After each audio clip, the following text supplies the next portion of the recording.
Hello అందరికీ, ఇక్కడికి వచ్చిన నా ఫ్రెండ్స్ అండ్ ఫ్యామిలీ అందరికీ చాలా చాలా థ్యాంక్ యూ. అండ్ మీడియా మిత్రులందరికీ కూడా చాలా చాలా థ్యాంక్ యూ. సో ఈ మిస్ జానకి అనే స్టోరీ యాక్చువల్గా చాలా బాగుంది. నేను బిగ్ బాస్ తర్వాత బయటకు వచ్చిన తర్వాత చాలా స్టోరీస్ విన్నాను, బట్ ఈ స్టోరీ చాలా క్యాచీగా అనిపించింది. ఈ లైన్ చాలా డిఫరెంట్గా కూడా ఉంది. సో నాకైతే చాలా నచ్చింది. అండ్ మా డైరెక్టర్ సార్ సతీష్ గారు అండ్ మహేష్ గారు చాలా మంచి స్టోరీ రాశారు, lady oriented story. I don't think I should reveal my character.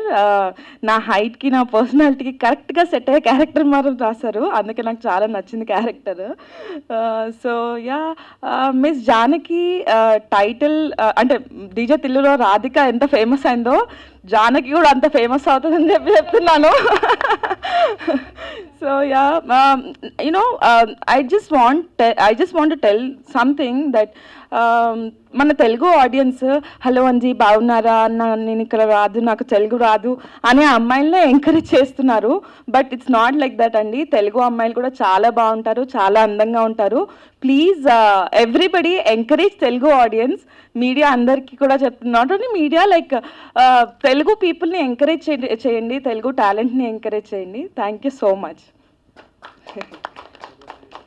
And మా producer Nagaraj garu, he's also a very very nice producer.